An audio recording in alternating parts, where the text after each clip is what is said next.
Okay guys, let's go for a drive.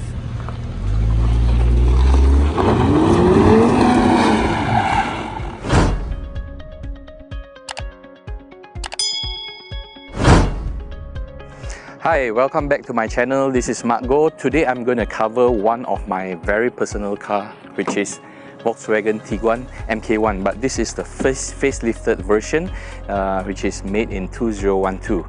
So there are a few reasons why I got this car. First of all, it's because of my two kids. Alright, 3 years ago I got my second kids, and I thought that my Golf GTI is not able to have that capacity to bring all my kids stuff, so I just gave this car a try. And the second thing is that I was shocked when 3 years ago the price for this car has depreciated so much. Okay, and anyway, 3 years ago I got this only for 70,000, and the brand new price for this car is actually 200 over thousand. Alright, just within the period of 6 years it has depreciated so much, and there is only one reason that you guys need to know. It's because this model is the most misunderstood Volkswagen model ever in Malaysia. The reason is just very simple. It has got 7-speed. Okay, so when you sell your car to the car dealers, okay, you drive it in and they start checking, boss, this is 7-speed, and straight away they misunderstood this for dry clutch. Okay, dry clutch, as you know, whatever models within Volkswagen that have got dry clutch, they usually have very bad second-hand value, and the depreciation gonna make you cry. So for your information, this Volkswagen Tiguan, it is 7-speed, but it's a wet clutch. Okay, and it's using a DQ 500 that can be found in Audi TTRS, the previous version. Alright, come, let's take a look. So one of the reasons is definitely the space that I have for my kids or even my wife. Okay, for adult, at the back I can sit so comfortable, and one thing about this car is that I don't sit straight like many other cars. It has got very nice angle for me to feel very relaxed sitting just like this. Okay, just look at the space that I have, okay, from the roof and also for my legs. And for your information, this is my own sitting position as a driver, and being the passenger at the back, wow, shock, yeah. Okay, so other than that also, if I were to be the passengers, I can have this, I can have my nasi lemak over here, I can have my bak kut teh or whatever it is. Yup. Once I'm done, settle. Alright, so basically the space at the back is fantastic. So let's move on to the boot space, which is one of the main reasons. Okay, just look at this. And so sorry the cover is not around, because the last trip I have, I took it out for a while because I need to carry a lot of stuff. And as you can see over here, the space is tremendous. So recently I've even took this car for a camping, okay, in Gopeng. What I did is that I just remove, sorry, it's not removing, just recline the seat for both rear seats. Okay, and the whole space can even fit me. I can sleep inside here, relax and chill. Okay, this literally became a tent, a sleeping space for myself or even for my kids. Of course, I put the lamp there lah, yeah? Let's cover a little bit on the engine and the transmission. Like I said earlier in the video, this unit is using DQ 500, which is coming from an Audi TTRS. It's because of high performance, and most importantly because of the weight and also the power that it delivers. Volkswagen most likely expect the owners to bring it for mountain climbing, off-road and so on, so that's why they pair it up with a DQ 500, okay, which are able to withstand more loads and also torque. And the engine itself, it's coming exactly from a Golf GTI from MK6, which is using EA 888.2. Okay, and all this power will be distributed all to the 4Motion switch. You can find it in a Golf R MK6. Therefore, the whole thing actually what makes a Tiguan so great today. So the difference that we have in the pre-facelift and also the facelifted is the headlamp. You can tell the pre-facelift do not have the DRL. Okay, when it's pre-facelifted, you can tell that it's not using a DQ500. It's not even a DSG gearbox. They are only using an iShin torque converter. Alright, so using this car for the past 3 years, I've covered about 50,000 kilometers. A lot of owners, a lot of members has been asking me, what have I done? Is this model a very problematic models? What to watch out and all these things? So first of all, when I bought this car, I've done a service. You can call it a major service, okay, and that service itself cost me a few thousand, maybe about 2-3,000 for me to change the engine oil, change the Haldex oil, the whatever oil that is available, because 4Motion has got more oil compared to just a front wheel drive. Okay, the DSG oil, gearbox oil, and whatever fluids that we have, even the coolants and all these things. Okay, I've got all this replaced when I got the car and then started driving it. So far, there's no issue until my oil temp started going up very fast. Okay, on the initial stage, and I spent maybe about 2,000 plus just to get it fixed. Okay, so you can see the cooling system over here. Okay, and that's what I fixed. At the end of the day, I've cleared all the rust in the radiator,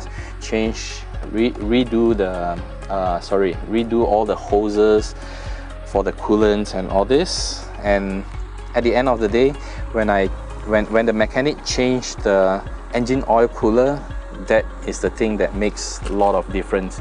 And the engine oil, from cruising on the highway with around 120 to 130 degrees Celsius, it dropped all the way to 95, from 95 to 110 degrees Celsius. So that's a lot of differences. That's only one of the issue. But right now, whichever members that came and approached me with this issue, it's getting very cheap, because straight away they know what to change. Okay, they do not have to go through all the processes, finding out what went wrong, whether it's a radiator or whatever it is. Okay, so the latest repair that I have cost me about 3,000 over ringgit, because there are some leakages on the engine, so I have to fix that. Okay, that's why you can see my engine right now, it's all very dry and clean. I just got this repair not too long ago, maybe about 1 month ago in Dorsche Moto. Clean up all these things and no more leak. And I even have got some minor leakage for my coolant as well. That's because one of the bracket was broken and it's all fixed now. So this thing is as good as new. One of the reasons also why I bought this car is because of the amount of potential that this car can deliver. There was one video that caught my attention from Guy Harding's APR. This is the video. Hi, I'm Guy Harding from Harding Performance, and I'm here to give you a little bit of a rundown on our 2014 Motor Magazine Hot Tuner Shootouts Tiguan, and see how well they turned in. They turned in much better than the Golf. So I decided to take one for a drive, and he was right. So I thought there was some very good potential in the chassis of this vehicle. It went from 0 to 100 in just over 4 seconds flat. It pulled up from 100 to 0 in 34 metres. It absolutely blitzed the field in all of those tests. In comparison, it was about 0.8 of a second slower than the Golf R 0 to 100. It braked pretty similarly, slightly slower on the quarter mile. And on the track, it was only less than a second slower.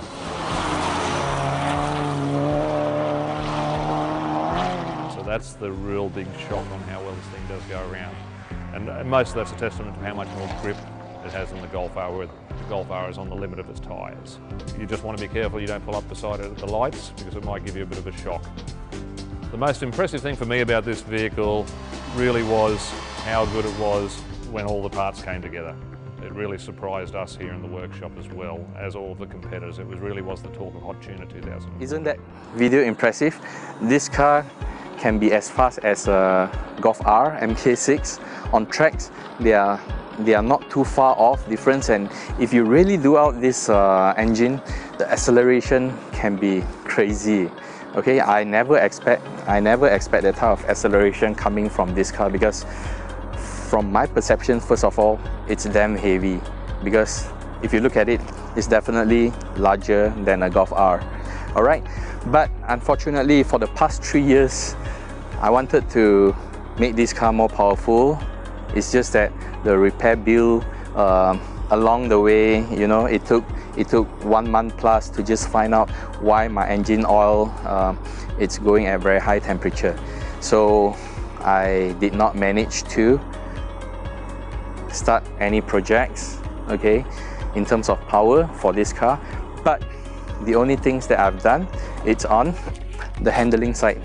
Alright, as you can see, the original rims comes with a 235, it's a 17-inch from original. It has got 235, 55 and 17-inch of, is using that size of tires, and I've upgraded it all the way to 255, 40, 19. 255, 40, 19, yeah, it's somewhere over here, yeah, it is here, 255, 40, 19 inch, and I've got this rim from an Audi S5. Alright, and just take a look whether it matched this car so well or not. For me, I love it so much, okay, even though it's not any very high performance, any Japanese, any fancy Japanese BBS, but I think that it fits the car so well. Alright, so besides upgrading the wheels, the tires, I've also put in a caliper, a brake caliper straight from Volkswagen Golf R MK7. Alright, this is exactly the units coming from it, and pair them together with an endless brake pad. If you can see the blue color brake pad inside there. Alright, so one for braking, one for the wheels, and the most important part is the suspension, the coilover from Abner.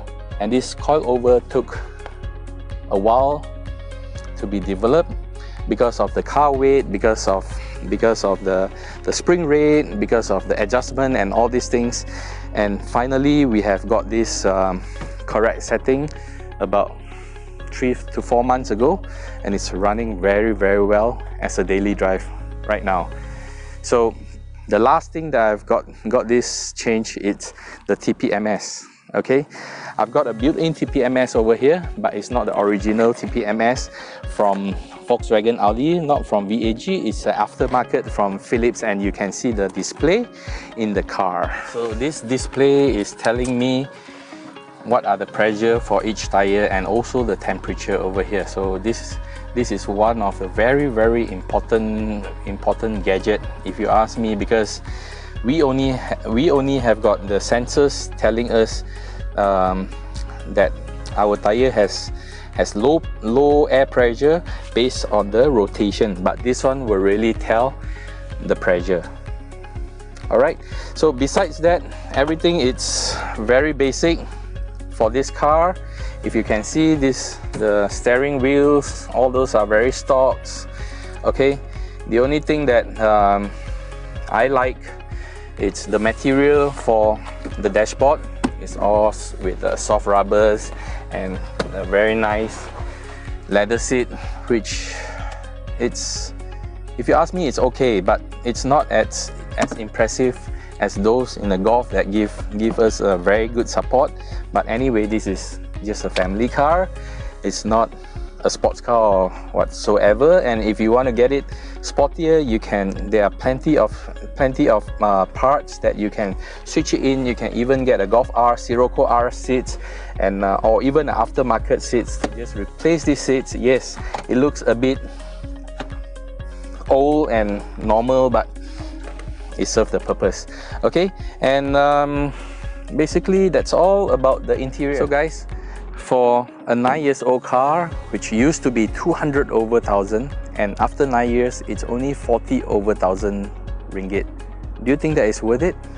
Or would you rather buy a brand new Myvi? Because this is definitely cheaper than a Myvi right now, and being 9 years old, I think you can still get some loans, probably about 3 years or something like that, but it's only 40 over 1,000 right now in Mudas, in Carlis, or wherever you can find it. And that is why this is one of the most misunderstood Volkswagen model in Malaysia. So if currently you are looking for a value for money, a very good SUV, this is definitely one of the car that you should consider buying. Alright, so better start flipping your Muda right now and start looking for one before anyone watch this video and the car price will start hiking up again. For that, don't forget to share this video and like this video if you think that this is helpful. I'll see you in the next episode. Bye bye.